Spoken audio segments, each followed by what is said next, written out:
அல்லாஹ்வுடைய தூதர் முஹம்மது ரசூலுல்லாஹ் ஸல்லல்லாஹு அலைஹி வஸல்லம் அவர்கள் சொன்னார்கள், பாங்குடைய ஓசையை கேட்டால் அதற்கு பதிலாக நீங்களும் அதே போன்று கூறுங்கள், அல்லாஹு அக்பர் அல்லாஹு அக்பர் அல்லாஹு அக்பர் அல்லாஹு அக்பர். இதுபோல முஅத்தின் சொல்லும்போது கேட்கக்கூடியவர்களும் சொல்ல வேண்டும்.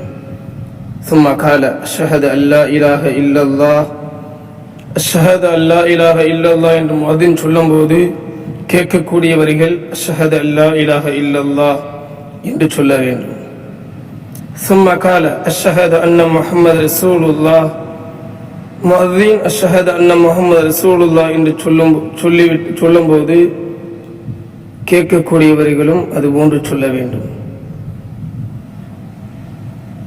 சும்ம கால ஹய்யா அலஸ் ஸலாஹ் ஹய்யா அலஸ் ஸலாஹ் என்று கூறும்போது லா ஹவ்ல வலா குவத்த இல்லா பில்லாஹில் அலியுல் அதீம் என்று கூற வேண்டும்.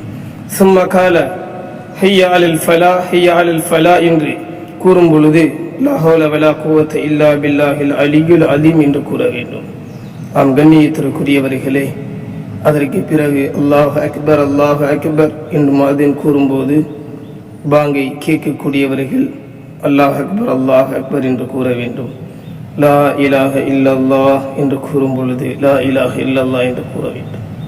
யார் இந்த பாங்குடைய முஅத்தின் பாங்கு சொல்லும் பொழுது இந்த பாங்குக்கு பதில் கூறி வருகிறார்களோ, 5 நேரமும் பாங்கு சொல்லப்படுகிறது. இதை கேட்கக்கூடியவர்கள் ஈமானோடு தக்வாவோடு அல்லாஹுவை நினைத்து இறையச்சத்தோடு மின் கல்வி தஹலல் ஜின்னா தஹலல் ஜின்னா உள்ளத்தால் அல்லாஹுவை நினைத்து யார் இதை கூறுகின்றார்களோ மீண்டும் முஅத்தினுக்கு பிறகு தஹலல் ஜின்னா சொர்க்கத்தில் நுழைவார் என்று அல்லாஹுவின் தூதர் முஹம்மது ரசூலுல்லாஹ் ஸல்லல்லாஹு அலைஹி வஸல்லம் அவர்கள் சொல்கிறார்கள். கண்ணியத்திற்குரியவர்களே, சாலிஹீன்களாக முத்தகீன்களாக அல்லாஹுக்கு பிடித்தவர்களாக வாழுங்கள்.